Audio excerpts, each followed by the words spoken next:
What's up, everyone? This is Munar Adley. I'm the founder and director of Mint Press News, and I will be your host today for our Mintcast podcast, the official podcast for Mint Press News. Today, we are joined by Ben Norton. He is the founder and editor of the news website, Geopolitical Economy Report. Welcome to the show, Ben. Thanks for having me. It's a pleasure being here. It's an honor to have you. You are one of our favorite guests to have on. And, we were going to talk immediately about de-dollarization today, but I'd like to start actually talking about Israel's unhinged behavior in the Middle East right now, as it expands its warfare from its, attacks on Gaza, the genocide in Gaza, to bombing southern Lebanon and now into Beirut relentlessly. I mean, this is just unhinged behavior. And of course, if we watch statements coming out of the State Department, their statements are basically like no statements. Matt Miller is really famous for giving us we don't know, but we're going to be investigating to see what's going to happen next. Always pretending not to know what Israel's doing as the United States literally hands Israel the very bombs to commit these war crimes against people in Palestine and Lebanon. And of course, it's always framed from this defensive standpoint. So as we talk about de-dollarization and the decline of the U.S. empire as we see and move into this multipolar world, what does Israel's unhinged behavior really represent in terms of U.S. empire right now? Yeah, well, I'm glad you said it's a genocide, which is exactly what it is. Top UN officials have repeatedly said this, and the International Court of Justice is investigating Israel on charges of genocide. This was a case introduced by South Africa, and many countries in the global South have joined this case. It's become very symbolic, whereas the Western countries, of course, are supporting the colonialist Israeli regime. Now, as for Lebanon, what is the goal of the Israeli regime? Well, the Israeli education minister admitted it in an interview on Israeli Channel 14. He said, "We want complete annihilation of Lebanon." He said, "Lebanon as we know it will no longer exist." So Israel is now doing to Lebanon what it has been doing to Gaza. And another Israeli minister last year proudly referred to what Israel is doing in Gaza as the Gaza Nakba, a continuation of the Nakba of 1948, in which the majority of indigenous Palestinians were ethnically cleansed. It's a colonial project. It's rooted in the same history of European colonialism. Theodor Herzl was himself a European colonialist. This is the founder of the Zionist movement. He was inspired by the British Empire. He wrote letters to Cecil Rhodes, who colonized Africa. Rhodesia was named after him. And Theodor Herzl boasted that Zionism was a colonial movement, and we see that very much continuing today. Let's not forget that Israel invaded Lebanon in 1982. In fact, you can even go back to 1978 when Israel started cross-border raids inside Lebanon. But there was a full-scale Israeli invasion of Lebanon in 1982. And then in 1985, it officially declared an occupation that continued until 2000. And the only reason that Hezbollah exists is precisely because it was founded by the Lebanese people as a form of indigenous resistance against Israel's illegal occupation of South Lebanon. And if it were not for Hezbollah, Lebanon might not even exist as a country. The Lebanese resistance, led by Hezbollah, with other groups as well, but led by Hezbollah, has defended the sovereignty and territorial integrity of Lebanon amidst Israeli attacks and occupation. Then there was the Israeli war in 2006 on Lebanon. Then there was the war in Syria, in which ISIS and al-Qaeda affiliated groups were crossing over into Lebanon from Syria into the eastern part of Lebanon and trying to take over areas. And it was thanks to Hezbollah and also with support from the Syrian government. Also, of course, Iran and Iraq played a key role in defeating ISIS, in defeating al-Qaeda, in defending Lebanon's sovereignty and territory. We know that Lebanon is a very weak state for a variety of reasons. It's been a victim of foreign meddling and colonialism for hundreds of years. You can go back to Sykes-Picot, the agreement agreed to by the British and French empires during World War I in 1916, in which they literally took a map out and carved up and said, the British Empire will get this territory, the French Empire will get this territory. Lebanon went to the French Empire. Palestine was colonized by the British. And then Zionism emerged with the blessing of the British Empire out of that British occupation. It was the Balfour Declaration a year later, after the Sykes-Picot Agreement in 1916. 1 year later, the British Empire gave a green light to the creation of Israel in the Balfour Declaration. So you cannot understand what's happening in Israel today, in Palestine, in Lebanon, any of this, without understanding that colonial history, which is not that long ago. 100 years in world history is not a long time. Now, as for this horrific attack carried out by Israel, it's a complete terrorist attack. And surprisingly, even the former CIA director admitted that it's Leon Panetta admitted that it's a terrorist attack. I'm talking about the use of pagers and walkie-talkies. Now, of course, the CIA they're the masters of terrorism. They understand what it's like to organize these kinds of attacks, organize coups, regime change operations, assassinations. But it's quite revealing that even some U.S. officials are admitting that what Israel did is terrorism. The New York Times published this long report admitting that Israel is behind these attacks, and also admitting that U.S. spies, U.S. intelligence officials knew about this attack being prepared for years. So now Blinken comes out, Secretary of State Antony Blinken says, oh, we had nothing to do with this. We have nothing to do with this terrorist attack in which nearly 3,000 people were injured, 4 children were killed, dozens of people were killed, including many civilians. And then Blinken says, we knew nothing about it. Well, the CIA and U.S. spy agencies are telling the New York Times they've known about this for years, that Israel was planning it.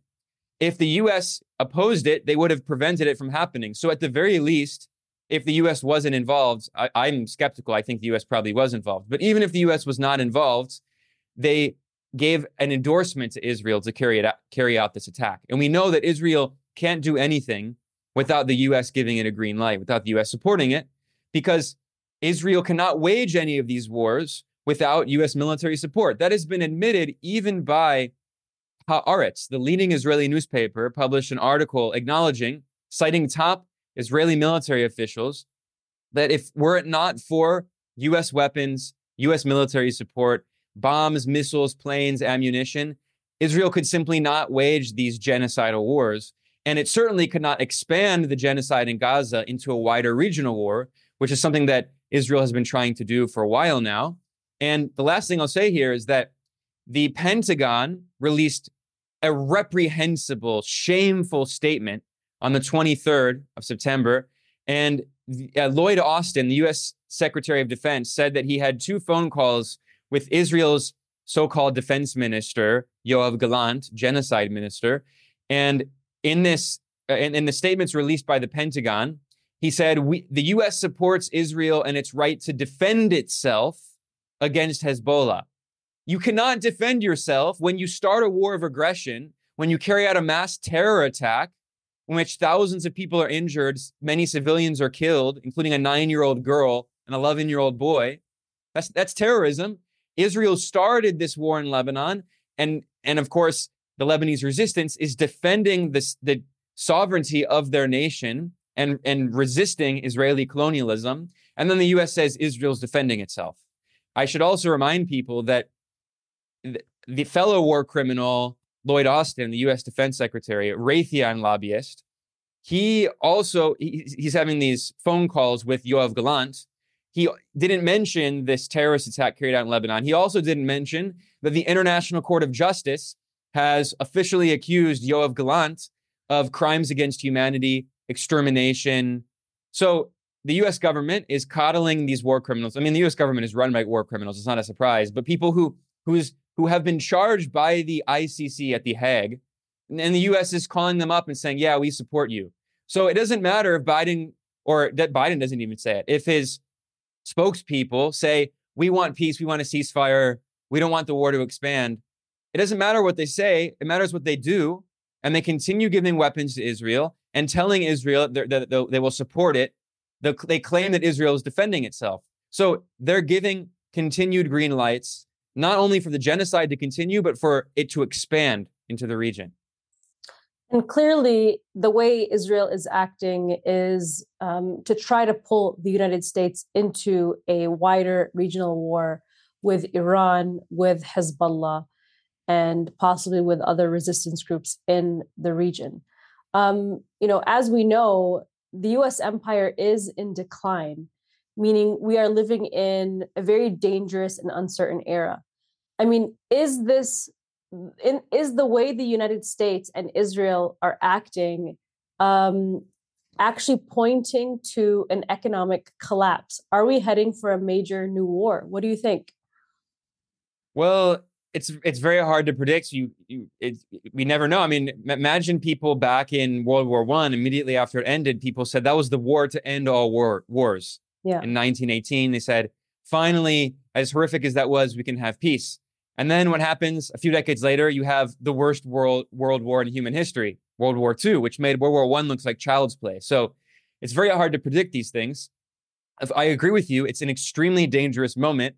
Empires often commit their worst crimes when they're in decline, and they're desperately trying to maintain their power. We saw that in World War One and World War Two. World War II is what led to the destruction of the British Empire, and the U.S. inherited big parts. It absorbed big parts of the British Empire. And it does look like now we're in a moment in which the U.S. empire is in significant decline and desperate and causing World War III. I hope not, but it does look like we're, all careening toward this catastrophe that the U.S. is pushing everyone toward. Of course, Ukraine is one part of this, but also the U.S. is trying to start a war with China over Taiwan. Now there's this conflict in West Asia, that the genocide in Gaza that could expand. Now, a few points that I think are important to keep in mind. You mentioned the economic problems in the U.S. Now, I wouldn't necessarily say economic collapse, mostly because the U.S. has a very powerful weapon, which is not just the military, but the dollar. And I know you wanted to talk about the dollar. We will. It's all these things are related, of course. Yeah. And the dollar is honestly, even more than the military, probably the strongest weapon that the U.S. has. And the U.S. does spend more on its military than the 9 next biggest military spenders combined. And of those 9 countries that are the next biggest military spenders, most of them are U.S. allies.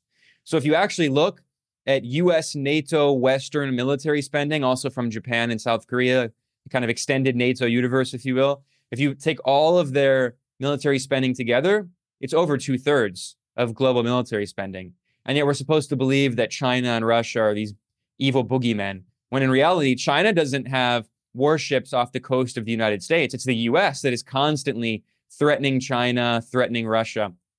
But in terms of the economic problems in the U.S., well, the reality is that because of the exorbitant privilege of being able to print the global reserve currency, the dollar still, despite its relative decline, is quite powerful. And because it's still used in a lot of international trade, it's still held by central banks around the world, many of the U.S. economic problems are simply exported. So the U.S. can have huge, huge deficits going for decades and decades now, and the rest of the world feels the pain of the inflation because the U.S. exports that inflation, and then it can simply print more dollars in order to fund its military machine, to fund its 800 military bases around the world. So these things are directly tied together because the reason that the U.S.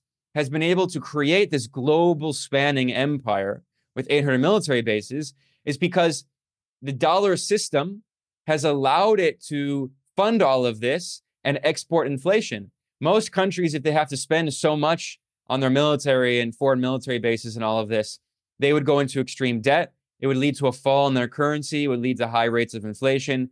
But the reason that the U.S. dollar doesn't fall very significantly against other currencies is because there's so much demand for the dollar, because the dollar is the global reserve currency, because the dollar was, until recently, almost only used for oil sales. So a big part of this, actually, one of the reasons why the U.S. is so strongly supporting Israel is precisely over this issue. Because if the U.S. loses Israel as its unsinkable aircraft carrier, as former U.S. Secretary of State Alexander Haig famously said in the Reagan era, that Israel is the largest aircraft carrier of the U.S. military that cannot be sunk.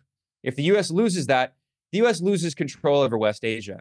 I mean, we can already see that even countries that historically have been basically U.S. client regimes, even some of them are moving away from the U.S. orbit and are at least trying to maintain a more non-aligned foreign policy. Even Saudi Arabia, even the United Arab Emirates. These are countries that have expressed interest in joining BRICS. These are countries that are now considering selling oil and gas in Chinese yuan instead of dollars. So, and their largest trading partners, by the way, the largest trading partner is China. And China buys much more oil from the region than the United States. The US is actually the world's largest oil producer. So it's not necessarily that the US needs the oil from the region, it's that the US wants to maintain control over the oil industry, make sure all of that oil is sold in dollars, tell Saudi Arabia and OPEC when it wants to overproduce oil to drop prices or underproduce oil to raise prices. The US wants to maintain control over the global oil industry, which is obviously very important, especially with things like inflation. We saw that Biden took a trip to Riyadh and was trying to pressure Mohammed bin Salman to increase oil production to bring down oil prices before the midterm elections, which he knew would try to help the Democrats win the election. So, I mean, Israel plays this key role in the heart of the U.S. empire. And without that unsinkable aircraft carrier, the U.S. is going to lose all control in the region. We already see that the Lebanese resistance, led by Hezbollah, has said, what's their goal? Kicking the United States out. And obviously fighting for the liberation of Palestine. But Nasrallah famously said that the U.S.'s days are numbered. The U.S. troops are going to be leaving. Iran has said the same. The Iraqi resistance has said the same. Syria has said the same. So the U.S. maintains this occupation of Syria, which those days are numbered as well. They can barely hold on to that territory, which it's also the oil-rich territory. The U.S. is maintaining its occupation of Iraq, despite the fact that the Iraqi government has repeatedly said the U.S. must leave, including the democratically elected parliament told the U.S. military to leave, and they refused to leave. But one of the reasons that the resistance has not been able to expel the U.S. is precisely because they have this big U.S. military base called Israel just sitting there in the region, just waiting to launch nuclear strikes against them, right? That Netanyahu would love to bring about the apocalypse and nuke Iran. You have these madmen, these insane maniacs running Israel. So, I mean, this is why this is such an important issue. And it's also why, again, I mean, the days of these colonialists, their days are numbered. They are going to be kicked out of the region. The region is going to be sovereign. And I'm glad that you paint this entire picture from through the lens of colonialism, because that's really the only way that we can truly understand how to defeat these horrific crimes and wars and Washington's chokehold on the region through the military-industrial complex. Now, you mentioned Saudi Arabia and the UAE, which are very strong allies of the United States, but even them, they're taking, a more, or at least trying to take a more neutral stance in joining BRICS. Now, this trend is obviously panicking many people in Washington. We've had President Trump recently say, I hate when countries go off the dollar. I would not allow countries to go off the dollar because when we lose that standard, that will be like losing a revolutionary war. That would be a hit to our country, just like losing a war. And we can't let that happen. And he said he wouldn't let that happen and would take steps to economically attack any country that dared to do so, that would drop the dollar. So this leads me to ask, you kind of answered this a little bit, but I'd like you to go into more details about this. What sort of advantages does the dollar being the international currency of choice give the US government? And why are countries so keen to get away from the dollar now? Absolutely. That quote from Trump is very important. I should point out that this is, of course, bipartisan. Democrats believe the same, but they're typically smart enough to know they shouldn't say it out loud. Trump is notorious for saying the quiet part loud. Right. And so we've seen that essentially the U.S. strategy is to try to suffocate any country that drops the dollar. But we've gotten to a point where several countries are simply too big to sanction, especially Russia and China, right? China has the world's largest economy. When it's measured at purchasing power parity, it's GDP, which is the best way to measure the size of an economy instead of converting everything to dollars to understand how much you can buy with the Chinese currency. And Russia is among the top economies in the world. These are very powerful countries. And, the U.S. tried to destroy the economy of Venezuela. They tried to destroy the economy of Iran, of Cuba, and these are relatively small countries. But Russia and China are of a whole new level. And basically, I think we've seen the point where they're kind of too big to sanction, right? And now what we've seen is that this attempt by the US-led West to destroy China and Russia economically is fragmenting the global financial system over which the US has had a chokehold. So this brings us to the dollar system, right? To understand this system, we need to go back to World War II. At the end of World War II, before it even ended, in 1944, dozens of countries allied with the West met in New Hampshire, in Bretton Woods is the city, and they signed the Bretton Woods agreements. And in these agreements, they created the IMF and the World Bank, in which the US is the only country with veto power. And they agreed that the dollar would be the global reserve currency. Although at that time, the dollar was actually pegged to gold, and then other currencies around the world were pegged to the dollar. And then what happened is, at that time, at the end of World War II, the US had the world's largest economy, around 40% of world GDP. Of course, the economies of Europe and East Asia were destroyed in World War II. So, and of course, the Soviet Union, which did the vast majority of the fighting in World War II against the Nazis, and the majority of Nazi casualties were on the Eastern Front. 26 million Soviets died compared to 400,000 Americans, and we're supposed to believe that the US won World War II. Not to mention, by the way, the 10 to 20 million Chinese who died fighting the Japanese Empire. They're erased also. Instead, we're supposed to believe the US won World War II, when in fact, I mean, the US provided some weapons. It helped a little bit, but it was the Soviets and the Chinese largely that defeated the Nazis and the Japanese, respectively. So getting back to that time. So the US had this massive economy. Its currency was the global currency. So the US began embarking on this mission of building a global empire. It absorbed parts of the British Empire. It occupied Germany. It occupied Japan. Still today, there are tens of thousands of US troops in Germany, Japan, and South Korea. The US began building military bases around the world through the so-called Marshall Plan, which was supposedly aid, in scare quotes. In reality, this was a way of making sure that Western Europe is under the US sphere of influence. It was a way of giving Europe dollars that they would need in order to buy US manufactured goods, because the US needs to sell all these products and these economies are destroyed. So they give them the dollars through loans and so-called aid that they use to buy US products. So the US has this very powerful economy. It's building an empire. And almost immediately, a few years after, then you have the Chinese Revolution in 1949.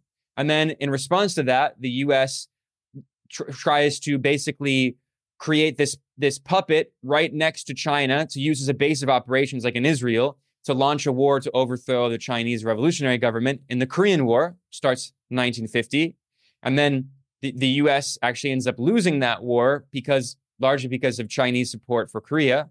So this is really the beginning. Immediately, the so-called Cold War becomes very hot. Just 5 years after the end of World War II. I mean, of course, I didn't even mention the nuclear bombing of Japan. But anyway, the point is the US is building this empire, right? And how does it fund that empire? Well, it has the advantage of printing dollars. And even though at that time, ostensibly, the dollar was supposed to be pegged to gold at a fixed rate of $35 for each ounce of gold, in reality, as the economist Michael Hudson famously showed in his book, Super Imperialism, US gold reserves were actually running low compared to the amount of dollars that were out there that the US was printing. And it was using those dollars to fund its empire, the war in Korea, the war in Vietnam, all these military bases. And then, of course, capitalists benefit from this because there's all this extra liquidity, and that money ends up going into the pockets of the military-industrial complex, of the big banks, and they invest that in assets and stocks and bonds and real estate. Their assets get inflated, they get wealthier. So you have a class of capitalists, not only in the US, but especially in the global South. You have emerged this kind of comprador class of elites in the global South who stash all their wealth in US bank accounts and offshore tax shelters, investing in US real estate and stocks and bonds. A classic example of this is in the Philippines. You have Ferdinand Marcos, who is this US-backed right-wing dictator who was very pro-US, very anti-Soviet, very anti-China. And he and his wife, Imelda Marcos, were notorious for stealing billions of dollars and investing in all these assets. So the US can buy the loyalty of some of these corrupt elites in Latin America and Africa and Asia, and they build this empire. And the way they can simply do it is by printing dollars. And then especially in 1971, when Richard Nixon took the dollar off of gold because they didn't have enough gold. And it was clear at that point, France, for instance, was exchanging its dollars for gold because they could see that the dollar was actually very significantly overvalued because there was not nearly enough gold to back it. So some countries start asking for gold. They can see this bubble is going to pop. So Richard Nixon says, no, I'm suspending the convertibility of the dollar into gold. You cannot use the dollar to exchange it for gold at this fixed exchange rate. You can do it, on markets at a market rate, which is way higher than $35. So anyway, the point is that from that point forward, what is the dollar backed by? Well, it's backed by the military force of the US empire, and it's backed by oil. And then you have famously in 1974, the Nixon administration top officials travel to Saudi Arabia. They make an agreement in which they say, we will protect you. Of course, this is at a time of revolution happening around the world, the anti-colonial movements, the national liberation struggles in Vietnam, Korea, Cuba, Zimbabwe, Angola, Algeria, everywhere you can see.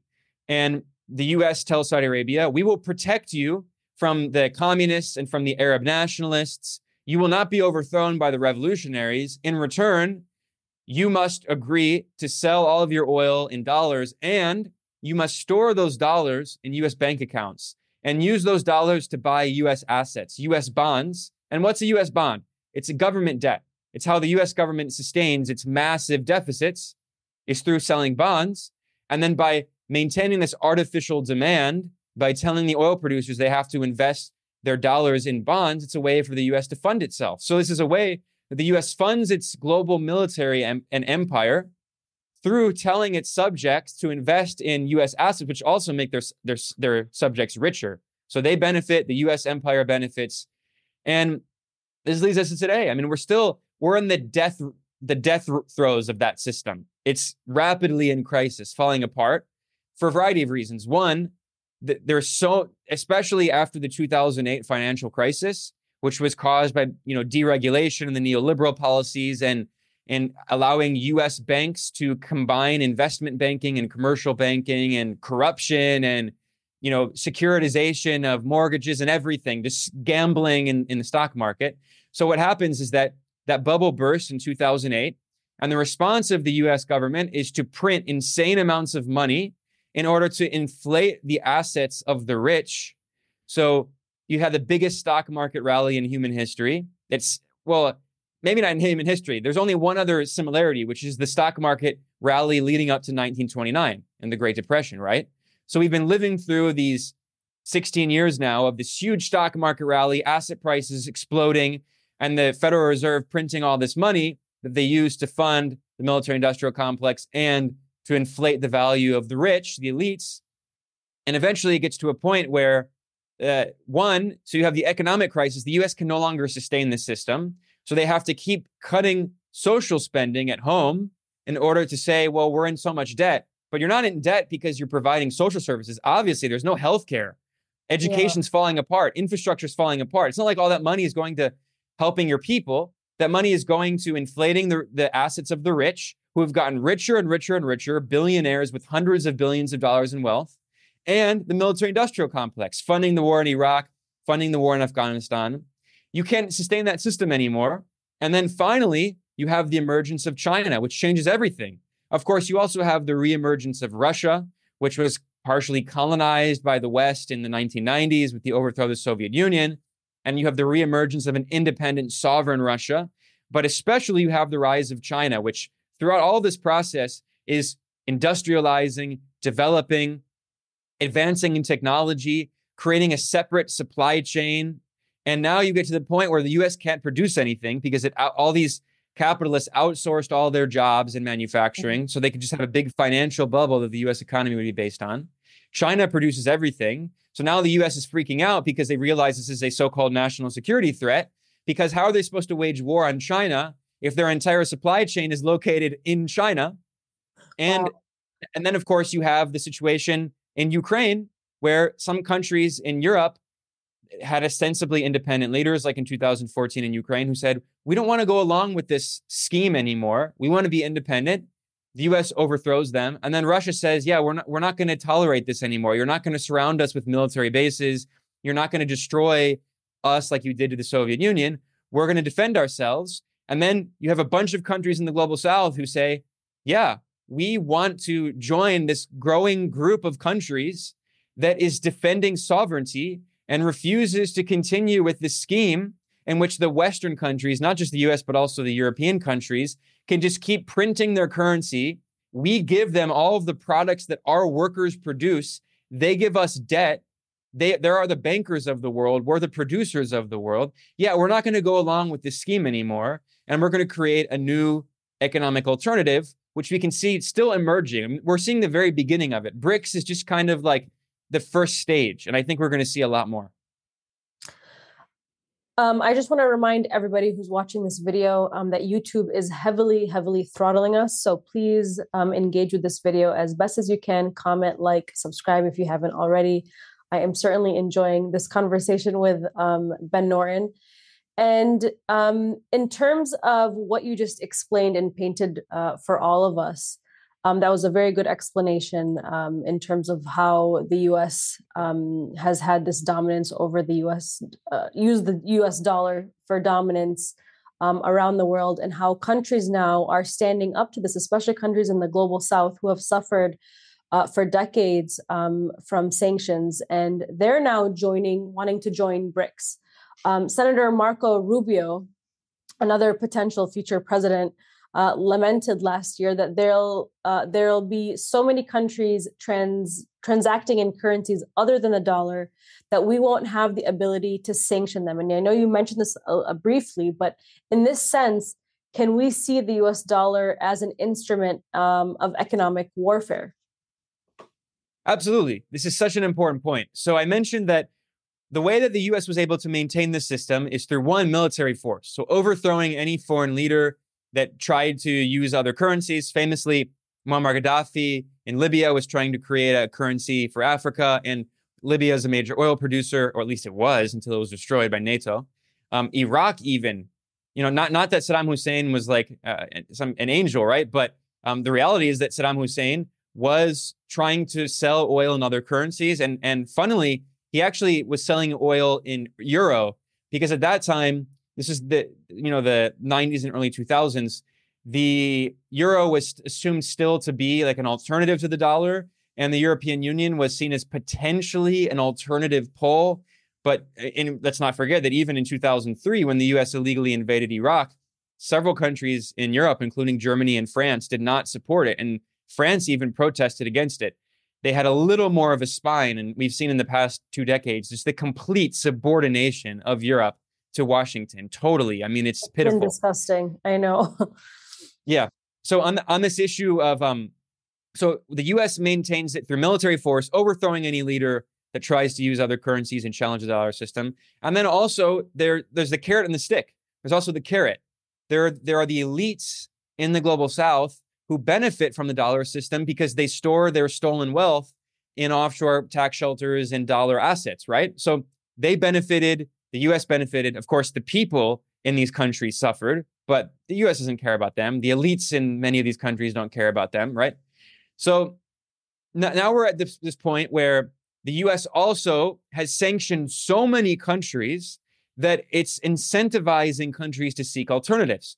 Because what we saw is that, especially toward the end of the first Cold War, and especially after the overthrow of the Soviet Union, the U.S. was able to use sanctions as a weapon to try to destroy any remaining government that was anti-imperialist or had revolutionary history, right? So, of course, Cuba being the noble example, it's been under brutal, illegal U.S. sanctions for over 60 years. And speaking of Israel and all this being related, every single year at the UN General Assembly, every country on earth votes to condemn the illegal U.S. blockade of Cuba. There's only one country that consistently votes with the U.S., which is Israel. The U.S. and Israel. It's incredible. I mean, talk about rogue states. So Cuba is, of course, the noble example. But of course, there are many other examples. So the U.S. has been trying to destroy Venezuela's revolutionary government with sanctions and a blockade. For decades, the U.S. has been trying to destroy Iran's revolutionary government with sanctions. And of course, the DPRK, North Korea, has been under brutal sanctions for decades. But these are still, until recently, they were a small number of countries. But that number increased and increased and increased, especially in the 90s and 2000s, when the US saw itself as the unipolar hegemon with no alternatives, no other major power blocks. The US said, wow, we can just destroy any independent country. We can destroy Yugoslavia. We can destroy Libya. We can destroy Iraq. We can try to destroy Syria. And then the US does that through military intervention and also through sanctions. But it gets to a point where today, 1/3 of all countries are under US sanctions, including 60% of low-income nations are under US sanctions. So now, so many countries are sanctioned by the US. And at the same time, you have the emergence of China as the world's largest economy with a socialist system that is also completely sovereign, that does not just obediently go along with the US, that violates US sanctions. They don't care about US sanctions. They're completely sovereign. And China is willing to trade with all of these sanctioned countries and help them get around sanctions. Of course, China benefits as well, but they benefit, right? So Venezuela sells China oil, China gets oil, and Venezuela gets trade opportunities. The same with Iran. It's what China refers to as win-win cooperation. You benefit, we all benefit. And it gets to a point where now the US is trying to sanction countries desperately to prevent them from joining this larger global South bloc, like BRICS, you can say, which again is just the kind of beginning of this. And the US is sanctioning so many countries that actually all it does is further fragment the global financial system and weaken the sanctions weapon. The sanctions weapon was very powerful when it was used in a limited fashion, when the US tried to suffocate small countries. But now that Russia and China, some of the world's biggest economies, are sanctioned, they're creating alternatives. They're creating an alternative interbank messaging system as opposed to the SWIFT interbank messaging system, which is controlled by the US. They're signing deals with other central banks to settle trade imbalances between central banks. One of the most exciting and interesting new pieces of technology that has been created is the M-Bridge system, in which China and other central banks, they can settle trade imbalances directly without any foreign currencies. So they don't even need an interbank messaging system. They don't even need any other currencies. So we're seeing a lot of rapid developments. And again, we're really much in the early stages. And a lot of people don't understand BRICS. They think BRICS is, critics of BRICS say, look at all of these internal contradictions. You have China and India who have conflicts, and now you have Iran and Saudi Arabia. They don't understand that BRICS is not NATO. They're not trying to create a global South NATO. It's not a military bloc. BRICS is a collection of countries that are trying to create fundamentally an economic alternative.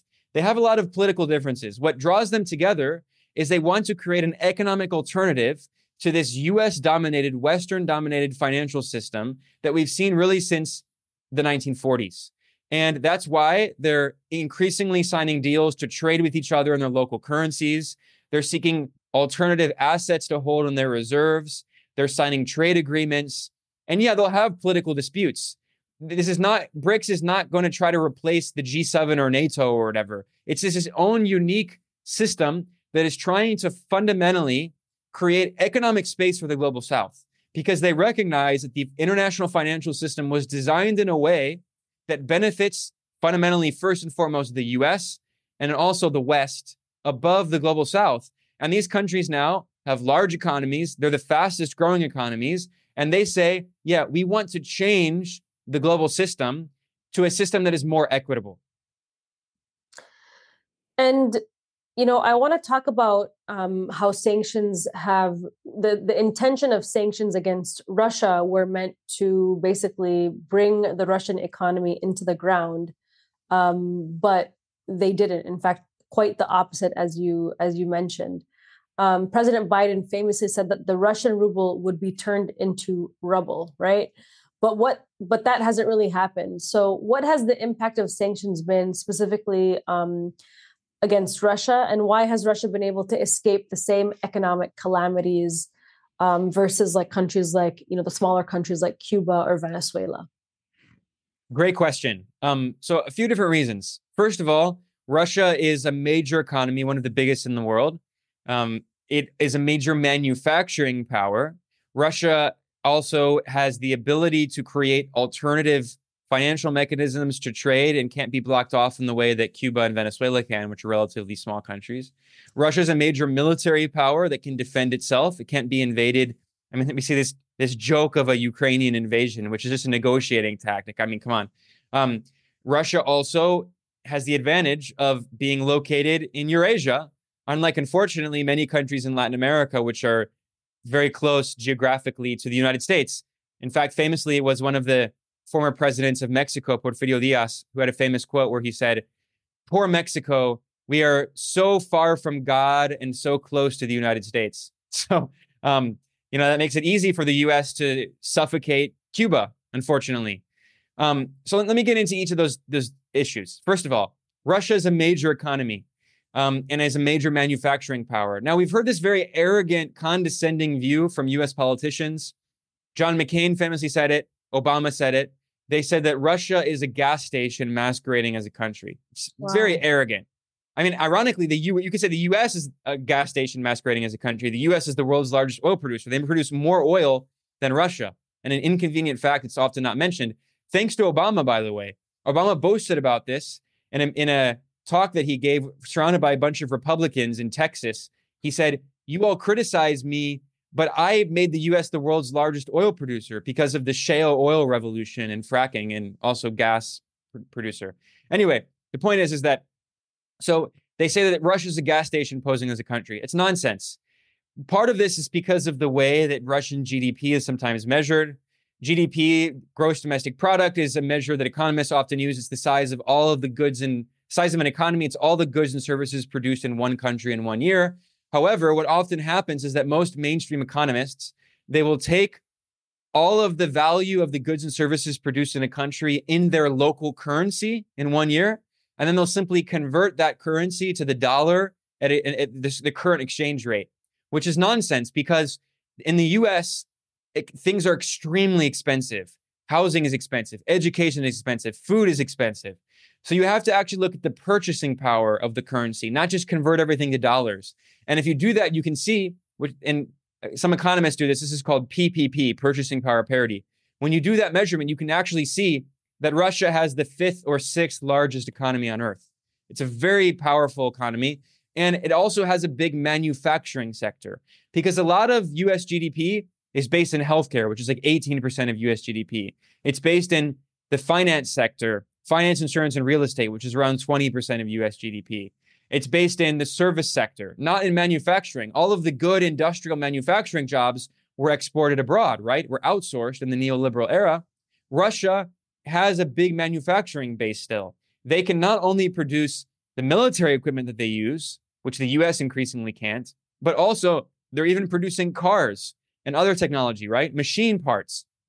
So the US says, we're going to sanction you. Well, that worked for a small country like Venezuela, which has been dependent on oil exports for 100 years before Hugo Chavez was born and imported most of its food, imported its technology. So when the US tried to suffocate Venezuela and prevent it from exporting oil, it did cause a severe economic crisis in Venezuela because Venezuela didn't have that domestic manufacturing capabilities that Russia has. Then there's also the financial element, right? So in Russia, partially because of its geographic location, it has been able to make these agreements to sell oil to China, to sell oil to India, to sell oil to Turkey, right? And because it's simply geographically close to those countries, it's difficult for the US to simply cut off these oil exports like it tried to do to Venezuela. Russia can send gas and pipelines directly to China through the power of Siberia pipelines, right? It used to do that until Germany, and then we saw that those pipelines were blown up, right? So that's another element.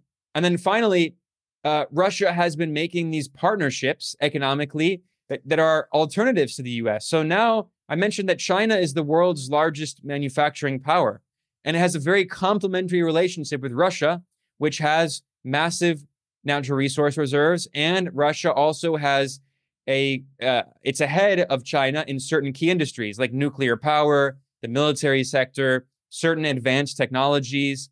So Russia can trade with China and help with those advanced technologies. China can trade and help, especially with kind of lower level manufacturing, especially, consumer products. So they have this very complementary relationship. And all this is actually doing, ironically, is that the US is further facilitating the economic integration of Eurasia. Because the US is basically saying, if you don't go along with what we want, we're going to sanction you, which incentivizes you to economically integrate further with BRICS. So Yeah. we got to the point where the US could sanction Venezuela and try to suffocate Venezuela. It could sanction Cuba, but China and Russia are too big to sanction. And as they create alternatives, sanctions will become less and less powerful. And, as you insinuated, we have a situation where the European Union has, of course, enthusiastically joined in the US-led economic warfare against Russia at a very great cost to itself. I mean, Russia was a principal source of fuel for much of Europe, and the effect on the continent has been extremely grave, with industries shutting down across Europe and the region's economy stagnating and declining. And worse still, a cold winter approaches once again for this season coming up. So without Russian gas and oil to heat their homes, Europeans are facing a serious decline. So why has Europe been so willing to go along with US plans? And what does that mean for Europe in the long term? And you kind of insinuated that perhaps maybe in the future that they would be more inclined to join BRICS. Did I understand that correctly? Well, if European governments were sovereign and were led by politicians who weren't obedient U.S. vassals, absolutely. But I mean, let's be realistic. I thought for sure that at least countries like France would be a little more independent. And we see that, Emmanuel Macron, he's trying to bring back this whole like de Gaulle idea of, independent France. And it's laughable. I mean, he says some stuff. And then when you look at his policies, he just obediently follows with the US and everything. So, I mean, France historically was the most independent country in Western Europe. And even they are just obediently kowtowing. So I frankly have no confidence I think in Europe, and I not to sound really pessimistic, but I think Europe is going through a very dangerous moment. I think we're going to see the rise of far-right fascist forces across Europe simply because the left has been destroyed. You're not allowed to be on the left. You're not allowed to be an anti-imperialist. We saw what happened to Jeremy Corbyn, who was sabotaged not only by the media, but the British intelligence services were involved in destroying him. Matt Kennard at Declassified UK has done great reporting on that. I mean, the left has not been allowed. Anti-imperialists have not been allowed to operate in Western European politics. So you have the options between neoliberal centrists or the far right. And the far right is going to start taking more and more power. And that's where Europe's going. I mean, I hope I'm wrong, but I just looking at it realistically. And the big reason for that is because they refuse to challenge the US. And a big reason for that is because a huge part of the European capitalist class is entirely beholden to the US. They're all invested in US assets. They all have a huge part of their wealth invested in US real estate in Florida and New York and California. They have their wealth invested in US stocks. The ruling class of Europe is entirely Atlanticist, not only culturally, but economically. It's in their economic interest. And unless the governments are willing to challenge those elites, which they're obviously not willing to do, they're just going to keep subordinating themselves to the US. We see that right now that Europe keeps going along with this neoliberal orthodoxy. The so-called Labour Party in the UK, which is an anti-Labour party, is implementing austerity measures. We've seen this story before. We've seen how it went. Austerity, yes, their whole argument is we have so much debt. We have to pay off the debt. So therefore, we should cut all the social services. What that means is you have reduced aggregate demand. People are not spending as much money because their lives are getting worse. So then you have economic decline. You have recession. So the economy shrinks. So your debt as a percentage of GDP grows. You can't pay the debt off. Austerity does not work. You have to tax the rich at the very least. I mean, we should go much further than just taxing the rich, but you have to tax the rich, and they refuse to. So what's going to happen is you're going to have the so-called middle class, working class people who have a basic standard of living. They shrink. They get more and more of their wealth taken away. The rich get richer and richer, and the society becomes more and more extreme. They scapegoat immigrants. They scapegoat China and Russia. And then you just have violence like we saw in the UK, these riots, blaming immigrants, not blaming the billionaires in the city of London who are getting richer and richer while society is falling apart. And while the so-called Labour Party is cutting winter fuel subsidies for retirees, for poor retirees who are not going to have heat in their homes in the winter, because the British government says we have to cut the fuel subsidies. But by the way, we're also going to pledge, as they did, we're going to give £3 billion every year in military assistance to Ukraine for the foreseeable future. I mean, that's the future of Europe, unless they finally have a political class that is willing to challenge these elites, which I don't see. I mean, we had Jeremy Corbyn. We saw what happened to him. You have Jean-Luc Mélenchon in France. He did win the election, technically. And what happened? Macron did a coup against him. I mean, it's amazing. This is European democracy. France, Macron himself called for an election. And what happened? The left coalition, led by La France Insoumise, the left-wing anti-war party of Jean-Luc Mélenchon, they got the most votes in the election. They won. And then what did Macron say? Oh, screw you. I'm going to make a backdoor deal with Le Pen of the far right, and I'm going to make a new government full of a bunch of right-wing neoliberal technocrats. I mean, it's amazing. This is European democracy. You have Ursula von der Leyen, this, conservative German politician who's a complete Atlanticist, complete neoliberal, who's reappointed. I'm not going to say elected. She's not elected. I mean, the European Commission is not a democratic institution. So, I mean, Europe is doomed. I just hate being realistic. And then now we're talking about deindustrialization. It's amazing. They're committing suicide, economic suicide. It's happening live. I mean, we can see it. It's amazing. Germany was the economic heart, the beating heart of Europe. It had this large manufacturing sector. And it was really Germany that maintained, I mean, let's not forget that the European Union was created in a way that concentrated power in Germany. So, for instance, the European Central Bank in scare quotes, is based in Germany. It's basically controlled by Germany. It's the German central bank that controls the rest of Europe. They prevent, according to the policies of the EU, other countries from running deficits that they would need to fund, to have counter-cyclical programs when you're entering a recession. When you're entering a recession, the government should have a stimulus to help working people to bring your economy out of the recession. Well, they can't do that because of the policies of the EU. So Germany's entering a recession, and these neoliberals, you have a so-called social democratic government in Germany, which is also implementing neoliberal austerity policies. They're like Ronald Reagan, but they claim to be the social democratic party. I mean, it's amazing. And meanwhile, they say we're not going to take any energy from Russia, even though actually they are doing it through India. So they say we're not going to buy oil from Russia, but actually what they're doing is Russia's exporting that oil at a discount to India. India is refining that oil and selling it to Europe at a markup. So Europe is still buying Russian oil, but it's paying more for it. And then Europe also says, okay, we're not going to get gas from Russia. So instead, we're going to get expensive liquefied natural gas that's from the US. So instead of sending that gas in a pipeline directly from Russia to Europe, the US takes the gas out of the ground, they liquefy it, they put it in barrels, they send it across the Atlantic Ocean. Europe has to spend billions of dollars building these ports because they don't have the facilities that they need to receive the LNG. And then they have to spend all this extra money for US LNG, which is much more expensive than Russian pipeline gas. It's also much worse for the environment, by the way, because the pipeline gas, it's not great for the environment, but it's better than LNG going across the ocean. So the reality is that it's worse for the environment. They're paying more. Russia's still selling its gas and oil just to other countries. So Europe loses, the US wins, Russia's doing fine, China and India are benefiting, Turkey is actually benefiting.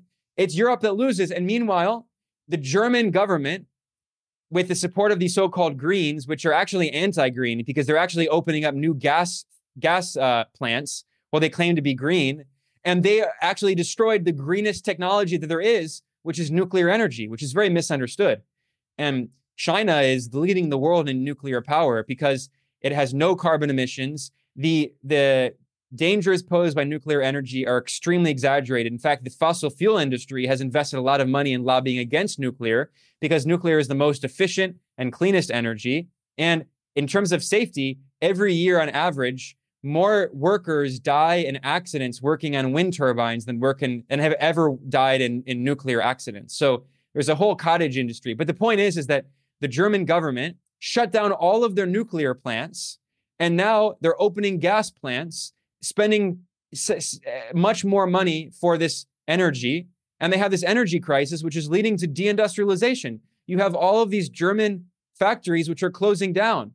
Volkswagen is closing down. So the heart of the European economy, which is German industry, is being shut down by these insane suicidal policies. It's absolutely amazing seeing this. And the only reason that it happens is because the political class in Europe is entirely beholden to a small handful of elites, corporate elites and oligarchs in Europe who are entirely Atlanticist.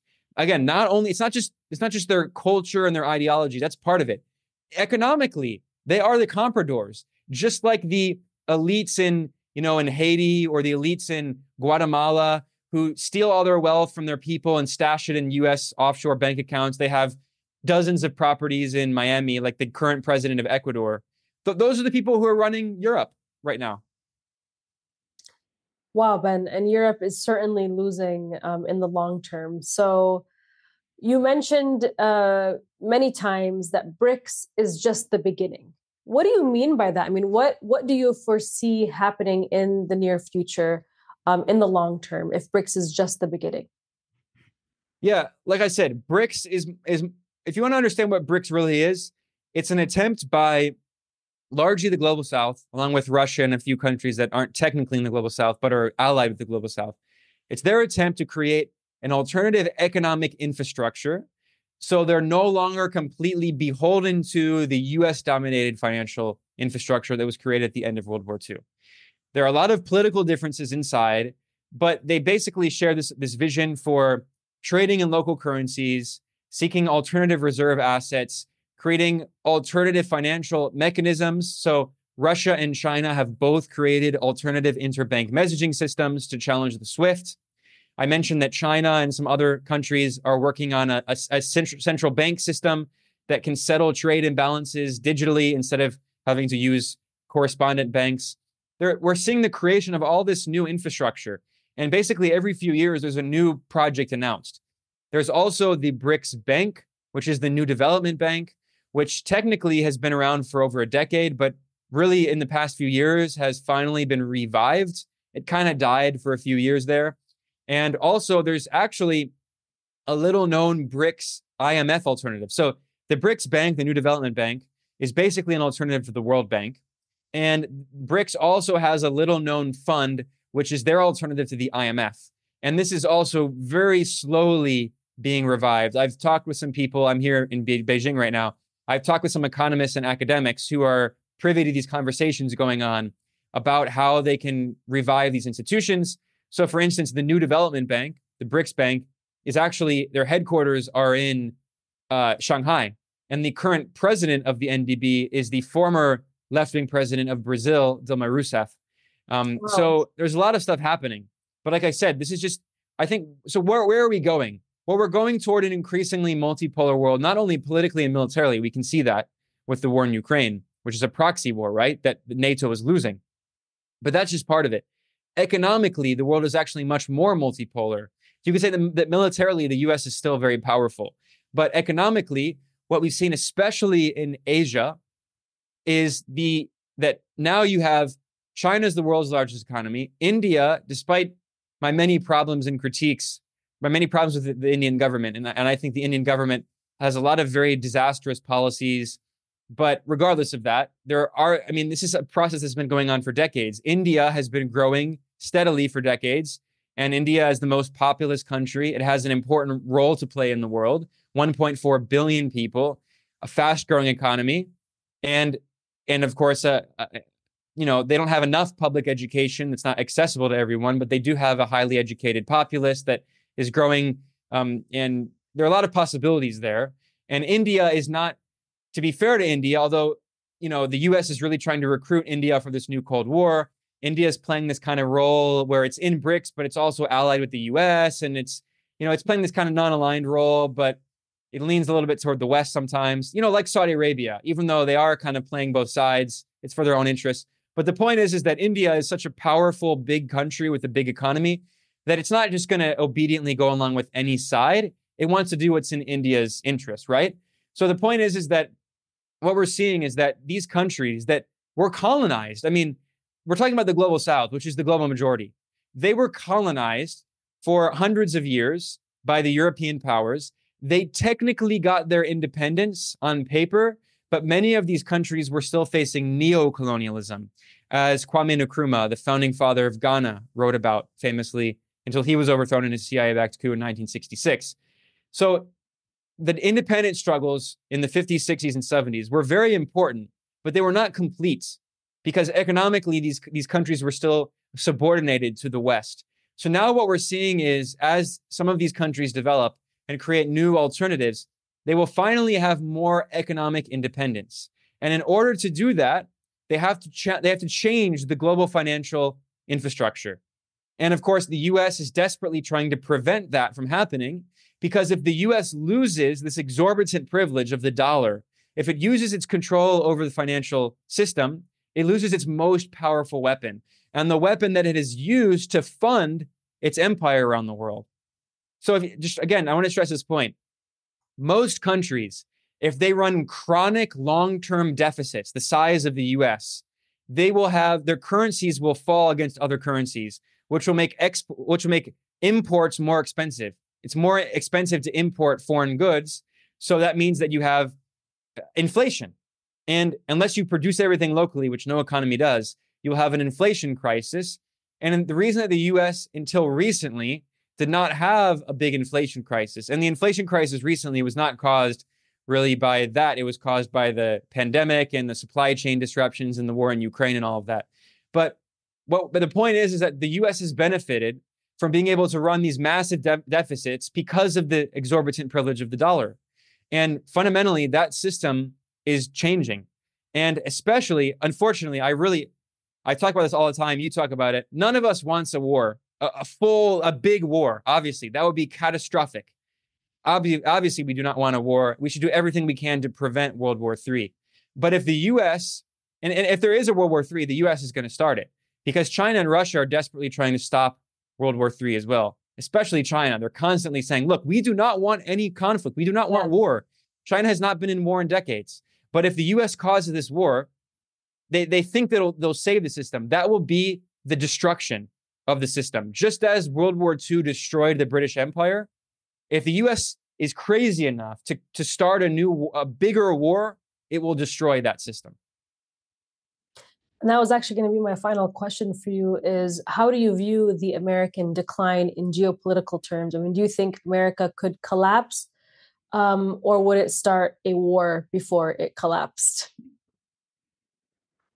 Again, it's very dangerous to make predictions, especially because we're in a time where it's impossible to predict what will happen. I mean, you have had so many surprises in the past few years. What I will say is that throughout history, you look that empires don't peacefully collapse. Realistically, it's an unfortunate reality, but if the US peacefully declined, it would be a very rare moment in history. If you look throughout history, most empires, they wage war and try to go out by waging war on rising powers and trying to prevent them from rising so they can maintain their hegemony. Now, there's this idea that has been pushed by some Western scholars, especially in Harvard. This guy, Graham Ellison, he talks about he looks at past wars, especially going back to Greece. And he has this idea that, China is this rising power. Therefore, it's going to be back like between Athens and Sparta, where the rising power threatens the declining power and it leads to a war. China certainly does not want a war. But if you look at what the US is doing, it does unfortunately look like it's leading toward war. And I will say that, from all the stuff that I've read from Chinese officials, from all of the experts I've spoken with, all of the academics, journalists in China, everyone agrees that China does not want a war. Everyone says that. This idea in the Western propaganda that China is like preparing to invade Taiwan, all this stuff. No, they see people in Taiwan as their brothers and sisters. They share a common history. Taiwan has been part of China for hundreds of years. I mean, they have family members on both sides of the Taiwan Strait. They do not want a war. But everyone also says that China is absolutely preparing because they think the US was going to do something crazy like Ukraine, and they're not going to allow the US to turn Taiwan into an unsinkable aircraft carrier to host nuclear weapons like it had previously from the 50s to the 70s. Taiwan was hosting US military bases pointed at mainland China. So this is a very dangerous moment. And I think, honestly, if there is some kind of big war, that's where it's going to be. Ukraine will be the opening salvos, and then the US is going to do something insane like they did in Ukraine. We all know that the US is responsible for the war in Ukraine. Back in the coup in Ukraine in 2014, trying to expand NATO right up into Russia's borders, militarizing Ukraine. And now they're doing that to Taiwan. They're selling more and more weapons to Taiwan. The US has troops in Taiwan. The US is encouraging these extremist separatist forces in Taiwan. It's very dangerous. And even though mainland China definitely does not want war, they will defend themselves. And that is so dangerous. So I hate to be pessimistic, but just looking at it realistically, unless there's something drastically that changes in Washington, I think these madmen and women in Washington are going to push for war in China. And I talk about this all the time in my reports. I just did a report in my channel, Geopolitical Economy Report, in which I look at 25 anti-China laws passed in the US House of Representatives in 1 week. It was called China Week. 25 anti-China laws. And if you look at the votes, the vast majority of them had the support of all Republicans and most Democrats. So, I mean, this is bipartisan, and it's extremely dangerous. Well, of course, we know that, war, of course, is supported by both parties. Now that you do live in China, I mean, what do you see from the media there, how they portray U.S. elections here? I mean, are they taking U.S. elections seriously? I mean, we have an election between Donald Trump and Kamala Harris, who both are not really fit to be president. Well, the Chinese media is very professional. They won't like make fun of the West. They should. I mean, but they're very in their tone. They're always very professional. But yeah, I mean, they can see very clearly that both of these leaders are just unhinged and will only cause more chaos in the world. And especially when Biden was the assumed candidate. I mean, wow. I mean, but I will say there's a common phrase in the Chinese media that has been repeated a lot from Chinese officials. And they say that both, well, actually, let me take that back. I should be careful with my words. Not Chinese government officials, because Chinese government officials have been very careful not to comment on US politics because they know that it can only backfire and hurt them. So they never comment on US politics. I should have said Chinese experts, Chinese academics. So in China, academia is actually much more serious than in the US. And academics are more respected. They're not just like crazy warmongers like in the US. And Chinese academics actually do play a role in helping to these are actually very smart people. They're actual experts, and they help to create policy. And most of the time in the media, they quote these experts at the top universities. And there's a common phrase that they use, which is that both candidates are like drinking a poison. They say, if you have two choices of poison to drink, you don't choose either of them. So there's this idea. Some people say that China prefers Kamala because Trump is obviously very anti-China. And there are some people who say, well, actually, China prefers Trump because Trump is going to make the U.S. look even crazier on the world stage and going to hurt the U.S. reputation, which would benefit China. Honestly, from reading a lot, most of my contacts are journalists and academics. I don't have any secret contacts in the Chinese government or anything like that. My contacts are mostly academia and media. And from all the people that I've talked to, they say that China really does not have a preference. They're preparing for the worst either way. They know that if Trump wins, it's going to be brutal economic war on China. Trump wants a blanket 60% tariffs on China, at least. Now he's talking about 100% tariffs on all Chinese goods. If Kamala comes in, she's going to continue the Biden policy against China, which is also very anti-China. More tariffs, more export restrictions, more propaganda. The House of Representatives, with bipartisan support, just passed a law that will give $1.63 billion over 5 years to fund anti-China propaganda around the world. $1.63 billion of propaganda, which is twice CNN's operating budget that the US government is going to use to fund anti-China propaganda around the world. So regardless of who wins, I think that the new Cold War in China is going to heat up. And this might be a controversial view, but I actually honestly also think that regardless of who wins, the war in Ukraine is going to end very soon. I think even the Democrats recognize this has been a complete disaster and they have to have some kind of negotiations. The average age of Ukrainian soldiers fighting against Russia is between 43 and 45 years old. It's crazy. There is mass subordination going on in Ukraine. It's not getting enough coverage. There are tens of thousands of Ukrainian soldiers who have been disciplined for disobeying orders and simply fleeing because they're being conscripted. And they're like, why would I sacrifice my life for this stupid war that we can't win? We're just fighting on behalf of NATO. So I think regardless of who wins, there's going to be some kind of negotiated settlement. They're going to have to admit some kind of defeat. It could be something like the Korean War, where technically the war never ends. It's just frozen. But honestly, regardless of who wins, the real focus is going to be on China.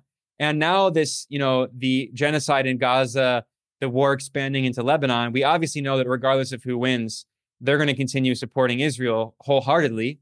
It's completely bipartisan. So honestly, when it comes to foreign policy, the US president doesn't really make that much of a difference. They're the commander in chief nominally on paper, but in reality, we know that the Pentagon, the CIA, the State Department, they're really running US foreign policy behind the scenes, and they don't change regardless of who the president is. I couldn't have said it better myself, Ben. Thank you so much. And I was hoping to talk a little bit more about Africa, since that was the last continent we didn't get to talk about. But I think we're both out of time, so we'll have to have you on again on another at another time. But you certainly have a gift, Ben, in just breaking down such complex issues and explaining them in layman terms. So I really appreciate that, and I'm sure everybody watching appreciates that as well. So thank you so much. Thank you, Manar. It's a real pleasure being here. I love the work that you all do. Keep it up. There are so few anti-imperialist media outlets out there, so it's always a real pleasure being here. Thanks for having me.